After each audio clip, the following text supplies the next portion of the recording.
Morning students. आज हम लोग अपने पिछले टॉपिक को आगे बढ़ाते हुए बात करने जा रहे हैं ब्रिटिश अभिसमय या कन्वेंशंस के बारे में। गत लेक्चर में हमने ये जाना कि किस प्रकार ब्रिटेन का संविधान धीरे धीरे समय और काल के साथ में आगे बढ़ता रहा और वहाँ पर लोकतंत्र की नींव मजबूत होती चली गई। किंतु आज तक यह देखा जा रहा है कि ब्रिटेन के लोकतंत्र की मजबूती में वहाँ के अभिसमयों का बहुत महत्व रहा है। अब हमारे सामने यह प्रश्न आता है कि अभिसमय क्या है। सामान्यतः अभिसमय ब्रिटिश कानून को आधार प्रदान करने वाली ऐसी प्रथाएं हैं जो मूर्त रूप से दिखाई नहीं देती, लेकिन पूरे वातावरण में हर समय विद्यमान है। ब्रिटेन का नागरिक अथवा ब्रिटेन के अधिकारी अथवा ब्रिटेन का राजपद अथवा ब्रिटेन की संसदीय व्यवस्था में अभिसमयों की मान्यता और व्यवहारिकता इस प्रकार है कि वहाँ का कानून इनके बिना अधूरा है। अब हम बात करते हैं एक राजनीति शास्त्र के विद्यार्थी के रूप में कि मूलतः ब्रिटिश अभिसमय का अर्थ क्या है। यहाँ मैं आपके सामने दो अच्छे विद्वान जनों के द्वारा बताए गए अर्थ को उल्लेखित करना चाहूंगी। डायसी, जिसे ब्रिटिश कानून और संविधान का जानकार और पितामह के रूप में हम जान सकते हैं, उनके अनुसार संविधान संबंधी नैतिकता के आदेश जो होते हैं अभिसमय कहलाते हैं।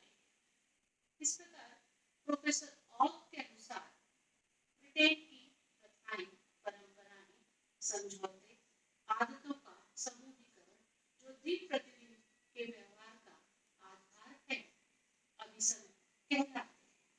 इस प्रकार हमारे सामने अभिसमय एक ऐसी व्यवस्था के रूप में दिखाई देता है जिसके बिना ब्रिटेन का संविधान पूर्णतः अमान्य या अधूरा हो सकता है। अब आइए बात करते हैं कि अभिसमय के प्रमुख लक्षण क्या होते हैं। यहाँ मैं 3 प्रकार के लक्षणों का उल्लेख करने जा रही हूँ। प्रथम, अभिसमय के अंतर्गत ब्रिटेन की ऐसी प्रथाएं जो समय के साथ स्थायित्व प्राप्त करती है, जो समय के अनुकूलन के अनुसार परिवर्तित तो जरूर होती है, लेकिन उसका स्वरूप परिवर्तित नहीं होता। दूसरे लक्षण के रूप में ब्रिटिश वासियों की लोक सहमति अथवा लोक उपयोगिता के कारण स्वीकृति अभिसमय को प्राप्त होती है। तीसरे बिंदु के रूप में कानून के समान अभिसमयों की प्रभाविता स्थापित है और इन 3 प्रमुख लक्षणों के कारण अभिसमय अपना महत्व बनाए रखते हैं। आइए हम बात करते हैं कि ब्रिटेन में कानून और अभिसमय में मूल अंतर क्या है। प्रथम, जिस प्रकार ब्रिटेन का कानून लिखित है लेकिन वहाँ अभिसमय अलिखित होते हैं। दूसरा, ब्रिटिश कानून संस्थागत रूप से बनते हैं किंतु अभिसमय वहाँ के व्यवहार का परिणाम होते हैं।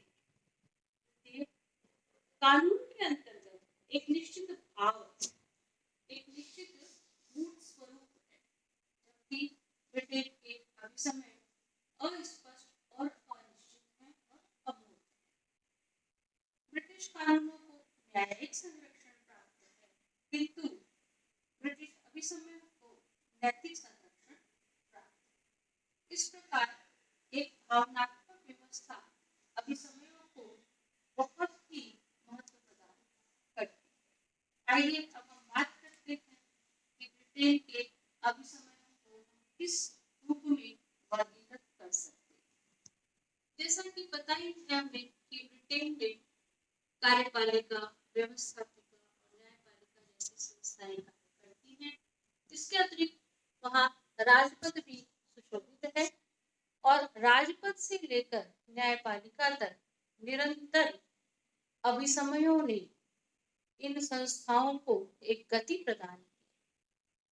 आज भी राजपथ को धारित अगर किया जाता है तो पूरी शानो शौकत के साथ राजपथ की विशिष्टताओं के साथ में उसको स्थापित किया जाता है, उसमें कोई परिवर्तन नहीं है।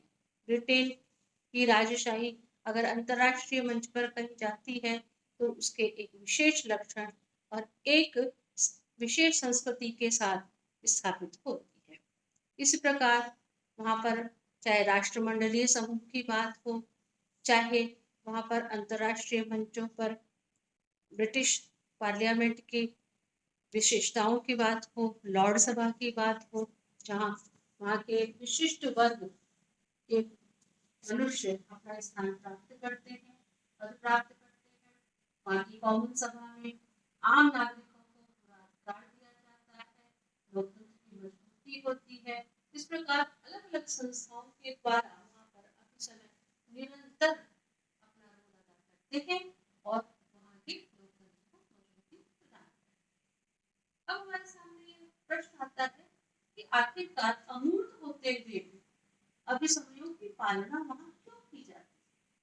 तो उसमें हमें निरंतर निम्न कुछ बिंदु दिखाई देते हैं जो ब्रिटिश व्यवस्था में राजशाही जो निष्ठुर राजशाही थी उसमें परिवर्तन होते होते जिस प्रकार स्वर्णिम क्रांति होती है और लोकतंत्र स्थापित होता है, सब में एक उपयोगिता के रूप में अभिसमयों की व्यवस्था दिखाई देती है। पहला, चूंकि अभिसमयों में राजनीतिक संस्थागत समस्याएं इनके कारण उत्पन्न नहीं होती है, अभिसमय इनकी रक्षा करते हैं, उन्हें सहयोग करते हैं, इसलिए अभिसमयों की उपयोगिता होने के कारण इसकी पालना होती है। दूसरे बिंदु के रूप में हम ये जानते हैं कि लोकमत के द्वारा अभिसमयों को निरंतर स्वीकृति प्राप्त, एक बार कानून में जरूर परिवर्तन हो सकता है, लेकिन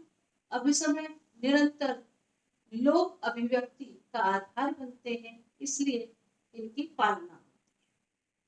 तीसरे बिंदु के रूप में हम ये जानते हैं कि ब्रिटेन की जनता अपनी संस्कृति, अपनी परंपराओं, अपनी प्रथाओं के प्रति अत्यंत जागरूक है और उनका ये मानना है कि इनके माध्यम से विश्व में हम एक विशेषित अस्तित्व को स्थापित करते हैं, इसलिए अभिसमयों की पालना होती है।